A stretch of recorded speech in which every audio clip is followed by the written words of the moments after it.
My name is Emma White. I'm 38 years old, and last July I learned the hard way that blood can watch you drown and still complain that you're splashing too loudly. It started like something small, something almost hopeful. 3 days before the trip, our living room in Seattle was filled with that warm, honey-colored light you only get in late summer, the kind that makes everything look softer than it really is. My son, Jake, sat cross-legged on the carpet, lining up his camping gear like he was packing for the adventure of his life. He was 13, all elbows and excitement, with this sparkle in his eyes every time he said the words Grandpa and Uncle Dave. "Mom," he said, holding up his flashlight like it was a trophy, "do you think Grandpa will show me how to build a fire for real this time?"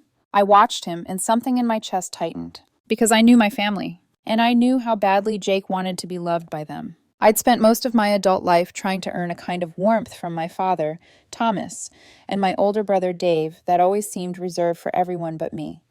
They were the kind of men who believed laughter counted more than apologies, the kind who called cruelty joking and accountability being dramatic. And I was the kind of woman who kept showing up anyway, because some part of me still believed that if I tried hard enough, I'd finally belong. In the bedroom, my husband, Daniel, was zipping his suitcase for a business trip. He traveled a lot for work, which usually meant I handled the day-to-day chaos alone.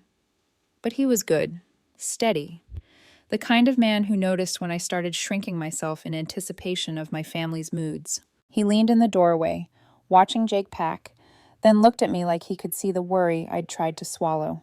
"I know this trip means a lot to you," Daniel said quietly, "to you and Jake, but don't try so hard to fit in that you forget what's right." I forced a smile and reached for his hand, letting the warmth ground me. "I'll be fine," I said. "Jake deserves those family memories I never had." Daniel's eyes softened, but there was something else there too, a caution, like he'd learned to read the weather in my family the way sailors read the sea. Before he could say more, my phone buzzed. When I saw the name on the screen, my heart did that old, familiar drop. Dave. He didn't call unless he wanted something. I answered anyway, because I always answered. "Hey!" Dave's voice was bright in that performative way, like he was already smiling for an audience. "You're still coming, right? Listen, remember to bring your best camera. There's going to be the meteor shower Saturday night. The big one. Perfect chance for some epic shots." There it was. Not "how have you been, Emma?" Not "Jake excited?" Not even "drive safe." Just "bring your gear." My jaw tightened. I glanced at Jake, who had gone perfectly still, listening like he was afraid to miss a word. "Of course," I said, the bitterness in my mouth tasting like pennies. "We'll bring it." The moment I hung up, Jake sprang up like a firework. "Mom, a meteor shower!" His voice cracked with joy. "I've never seen one for real." His happiness was so pure, it hurt. I ruffled his hair, nodding. "Yeah, buddy, we're really going." He got quieter, like the excitement had bumped into something tender. "Mom," he whispered, eyes flicking up to mine. I'm really happy we finally got invited." That sentence split me open. A kid shouldn't have to feel grateful for being included by his own blood. I pulled him into a hug, holding him tighter than a teenager would usually allow. For a second, he hugged back like he was smaller again, like he still believed the world could be simple. "I promise," I murmured into his hair. "I'm going to make this trip good for you." And back then, I truly thought that promise was something I could keep.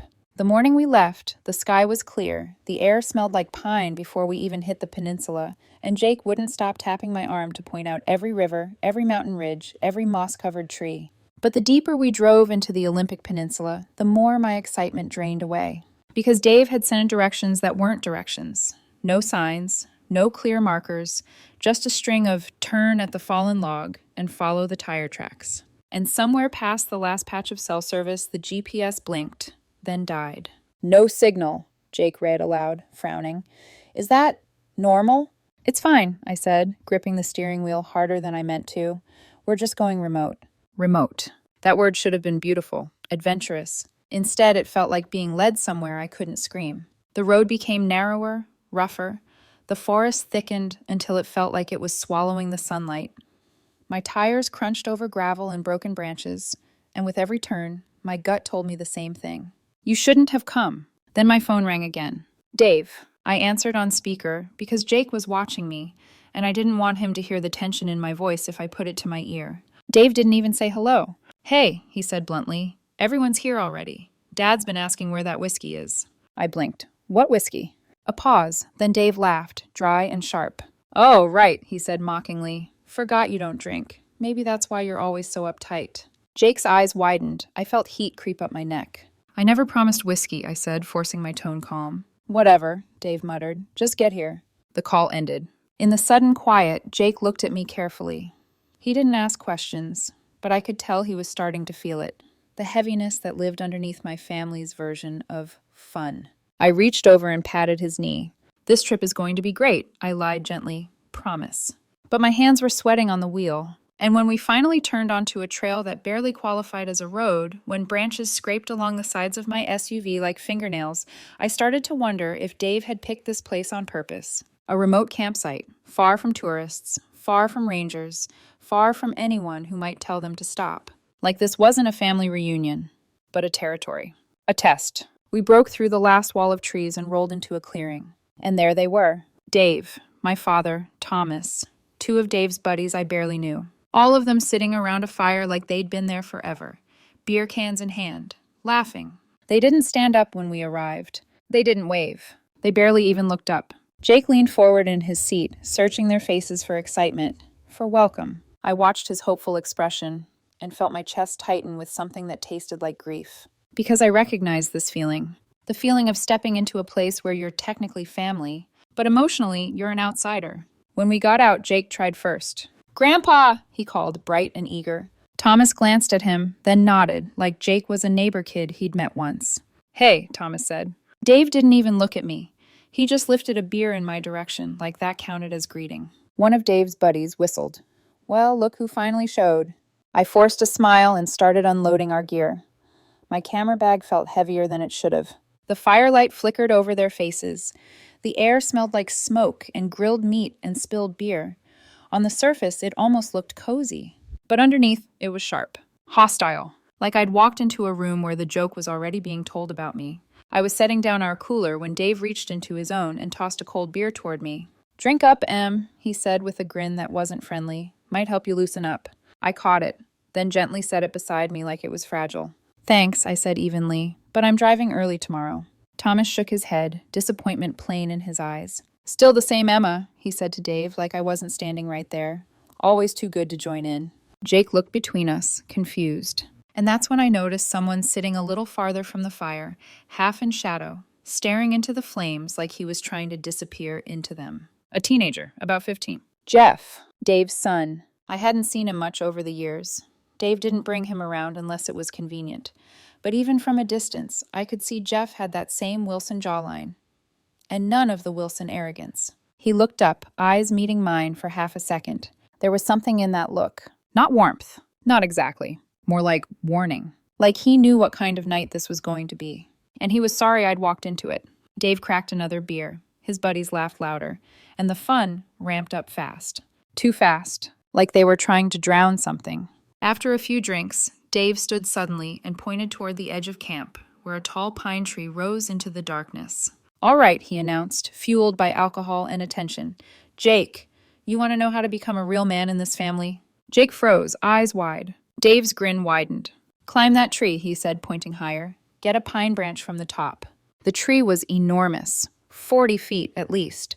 The lowest branches were way too high to reach, and it was dark enough that the shadows looked like hands. Jake swallowed, glancing at me. I saw it in his face, the battle between fear and that desperate hunger to be accepted. Before he could speak, I stepped forward and put my hand on his shoulder. "Jake," I said gently, firm, "you don't need to do this." Dave barked out a laugh, raising his beer like a trophy. "See?" he called to the group. "That's why her kid's timid. Always got mommy protecting him."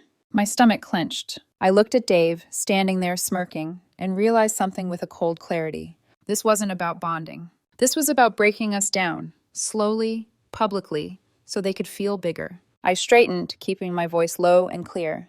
"My son doesn't need to risk his life to prove anything," I said, "especially to drunk people." The campfire crackled. The laughter died in a snap. Thomas stood up, swaying slightly, forcing a smile like he was smoothing over a crack in glass. "Emma's always too serious," he said. "We're just having fun, right, Jake?" Jake stood between us, torn. And in that second, I saw Jeff again, watching from the shadows, face tight, like he already knew how this would end. I took Jake's hand. "We're going to bed," I said. "We're getting up early to shoot the sunrise." As I walked away, I heard Dave's laughter flare back up behind me. Loud, mocking, satisfied.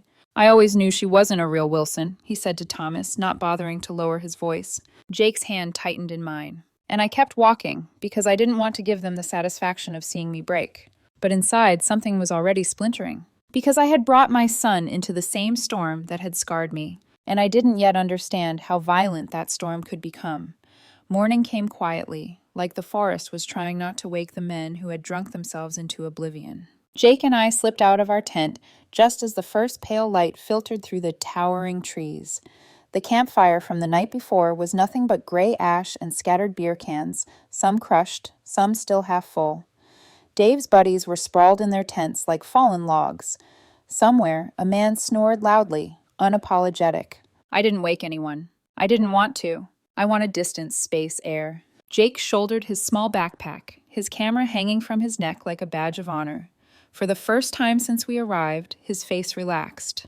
"Can we go now?" he whispered, excitement returning to his voice. I smiled and nodded. "Let's go chase the light." We walked away from camp, following the sound of running water until the voices and laughter faded behind us. The forest opened slowly, generously, ferns glowing green, sunlight breaking through the canopy in soft gold ribbons. Birds darted between branches, fearless and free. This was the camping trip I had imagined. Jake stopped every few steps to point something out. A hummingbird hovering over wildflowers, dew clinging to spiderwebs like strings of pearls. I lifted my camera and watched him through the lens, framing his joy, trying to hold on to it. After a while, he grew quiet. Too quiet. "Mom?" he asked finally. I lowered my camera. "Why does Grandpa and Uncle Dave—" He hesitated, chewing on the inside of his cheek. "Why do they act like they don't like you, or us?" There it was. The question I'd known would come someday, just not like this. I stopped walking and sat down on a moss-covered rock beside the stream.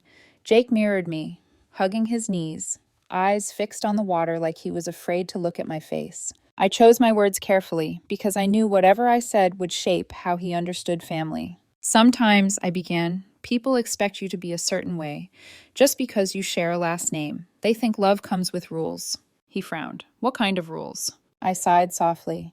"The kind where you're supposed to drink what they drink, like what they like, laugh at the same jokes, even when they hurt." Jake thought about that. "So, because you don't?" I nodded. "To them it feels like rejection, even though it isn't." He kicked a pebble into the stream, watching the ripples spread. "That's dumb," he muttered. A small smile tugged at my lips. "You're not wrong." A voice came from behind us. "They get worse when they drink." I spun around. Standing a few feet away, half hidden behind a tree, was Jeff. He looked startled, like he hadn't meant to interrupt, but he didn't walk away.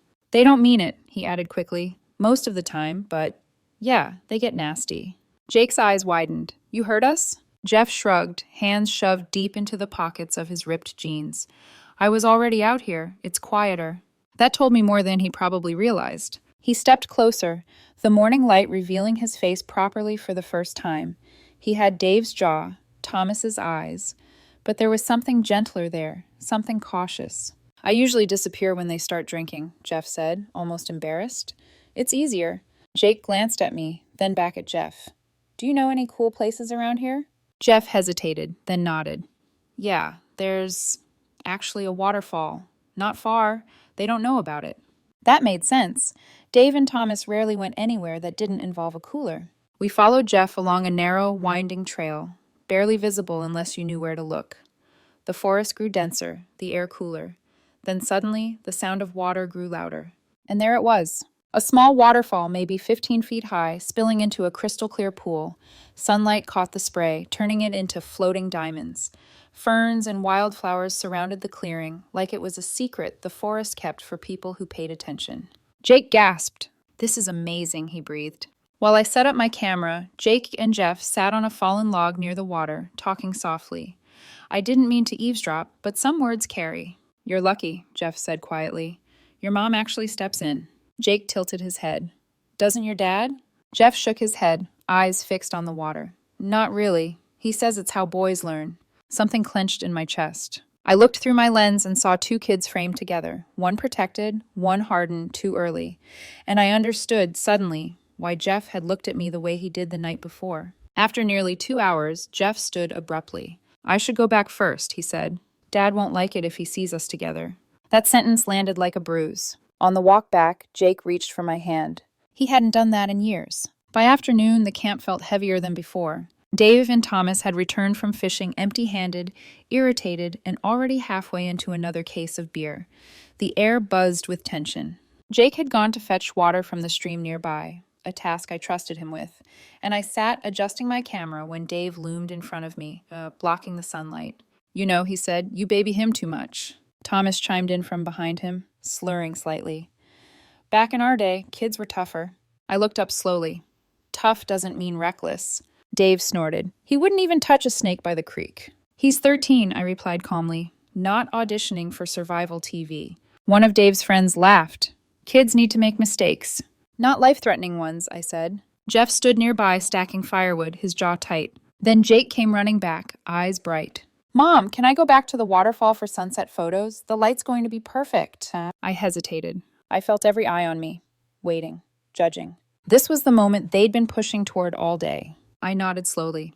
Okay, but not too far, and come back before it gets dark. Jake grinned and ran off, camera bouncing against his chest. Behind me, Dave muttered to Thomas, finally did something right. I ignored him. I watched my son disappear into the trees. And for the first time that day, the forest felt too quiet. 45 minutes. That's how long it took for everything to fall apart. At first, I told myself I was overthinking. I forced my shoulders to relax. I reminded myself that Jake knew the trail, that he had his camera, his sense of direction, his excitement. But unease has a sound. It hums low in your chest. It tightens your throat. It makes time stretch thin. The sun dipped lower, bleeding purples and oranges across the sky. Shadows lengthened between the trees. The men at camp grew louder, beer cans cracking open one after another. Country music blared from a tinny radio, drowning out the forest. I stood up. I'm going to check on Jake, I said. Dave smirked. Relax. You said yourself he needs space. I ignored him and followed the trail toward the waterfall. When I saw Jake standing there, camera raised, absorbed in the golden spray of sunset light, I almost laughed from relief. The scene was beautiful. Mist glowing, water catching fire from the sky. I stayed back, not wanting to interrupt his moment. Then it happened. A scream. High, sharp, pure terror. Mom! My heart stopped. I dropped my camera and ran. Branches slapped my arms. Roots caught my feet. I barely felt myself stumble as I crashed through the undergrowth toward his voice. I found him just off the trail, waving frantically, eyes wide. Mom, there, he cried, pointing. A yellowjacket nest clung to the tree trunk. Angry insects still buzzing around it. I got stung, he said, voice shaking. I pulled him away immediately, checking his arm. A small swelling, red, but not alarming. It's okay, I said quickly. We'll clean it at camp. But even as the words left my mouth, his face changed. His lips parted. His hand flew to his throat. Mom, he whispered. It's hard to breathe. Cold flooded my veins. The swelling spread fast, too fast. His face flushed, then paled. Hives bloomed across his neck. Memory slammed into me. The allergy, the one we hadn't thought about in years. I scooped him into my arms and ran. I burst into camp screaming, Help! Please help! They didn't even look up at first. Music played. Laughter rolled. Beer cans clinked. Jake's having an allergic reaction, I shouted, voice cracking. He needs a hospital. Now. Dave squinted at us, unimpressed. He looks fine. Fine. My son's lips were already turning blue. I laid Jake on a blanket and dropped to my knees. He's allergic to wasps, I screamed. Someone sober, please, drive us. Mike laughed. Actually laughed. Kids fake stuff like this all the time. Thomas swayed to his feet, eyes glassy. Emma, you always overreact. Let him rest. I grabbed Thomas's shoulders, forcing him to look. Dad, I begged. This is your grandson. Dave lifted his beer. Sorry. We've all been drinking. Don't want trouble with cops. Behind them, Jeff stood frozen, then stepped forward. No, he said. He's not okay. Dave snapped. Sit down, Jeff. Jeff didn't. I made my decision. I'm driving, I said, scooping Jake up again, with or without you. As I turned toward the car, Jeff ran after me. I'm coming, he said, breathless. I know the roads. Dave roared behind us. Get back here! Jeff hesitated just for a second, then kept running. The car tore through the forest like an animal fleeing fire. Jake's breathing grew weaker in the back seat. Jeff gave directions, voice tight but steady.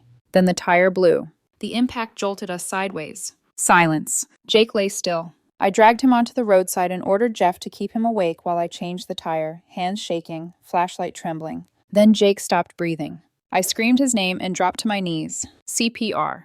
1, 2, 3. Jeff sobbed beside us. "I'm sorry," he whispered. "I'm so sorry." A miracle came in the form of a cough. Jake gasped, air tearing back into his lungs. Moments later, ranger lights cut through the trees. As Jake was stabilized, I looked at Jeff, mud-streaked, shaking, brave beyond his years. And I understood something with devastating clarity. Family wasn't the men laughing around a fire. Family was the kid who ran into the dark when everyone else stayed seated.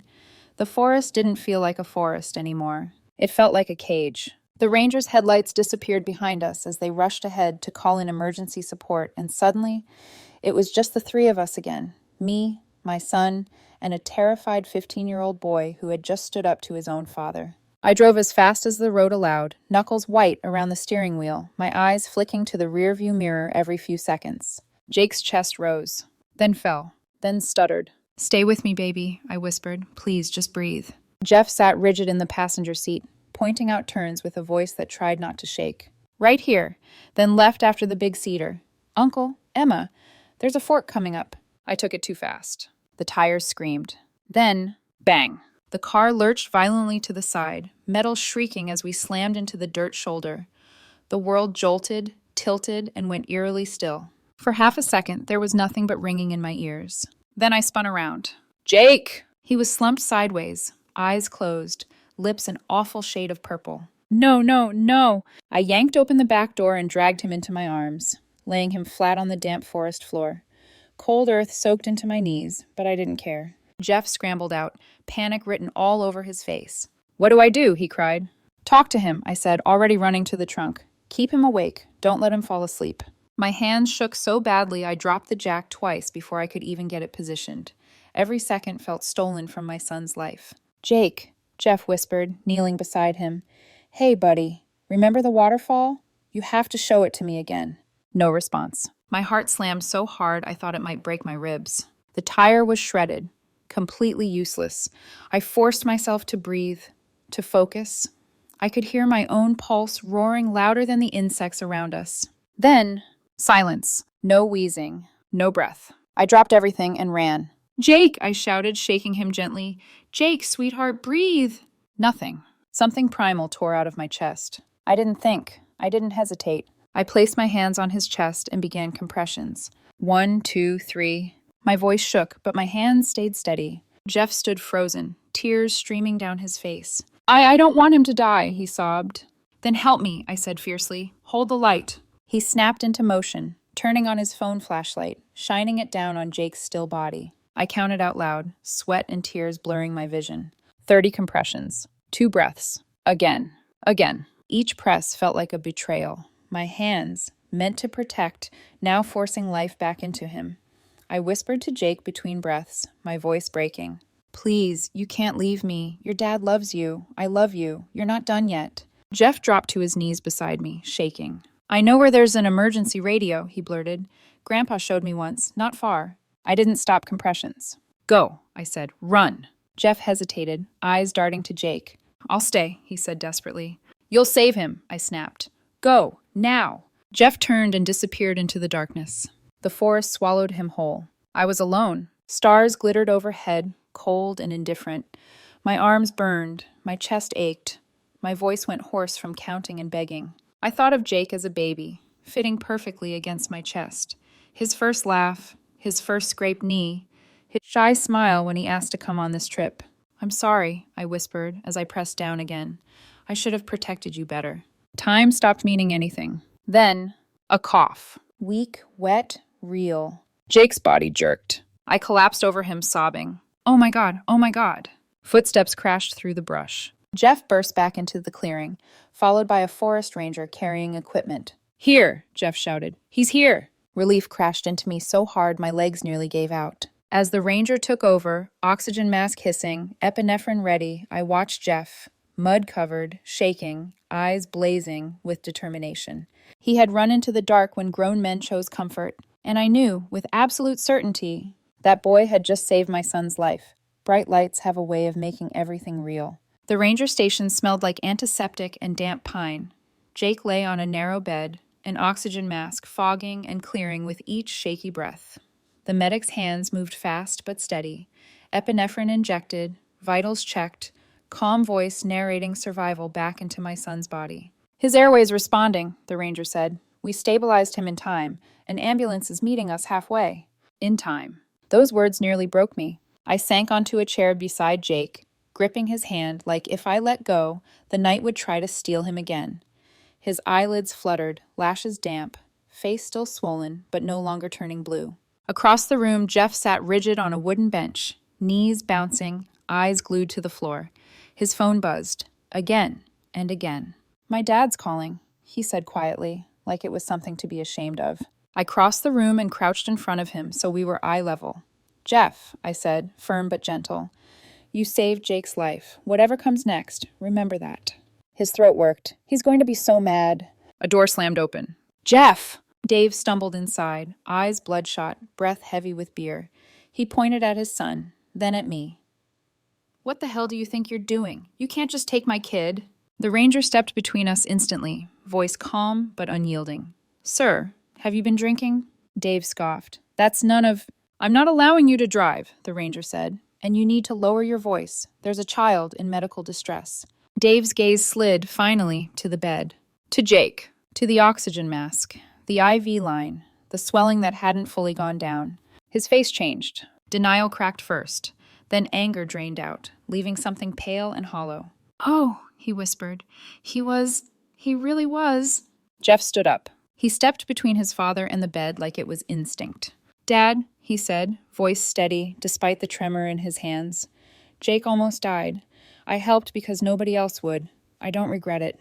For a long second, Dave couldn't speak. The ranger broke the silence. "We're transferring him now." As they wheeled Jake toward the door, Dave tried to follow. The ranger blocked him again. "You can wait here until you're sober, or I can call someone to pick you up." Dave didn't argue. He just stood there, motionless, like a man watching something irreplaceable roll away. The emergency room was a blur of fluorescent light and beeping machines. Jake was stable, still critical, but alive. When the curtain slid back and Daniel rushed in, his face crumpled the moment he saw our son. He pulled me into a fierce embrace, then knelt by Jake's bed, kissing his forehead over and over like he was afraid to stop touching him. I told the story in fragments. Dave, Thomas, the beer, the laughter.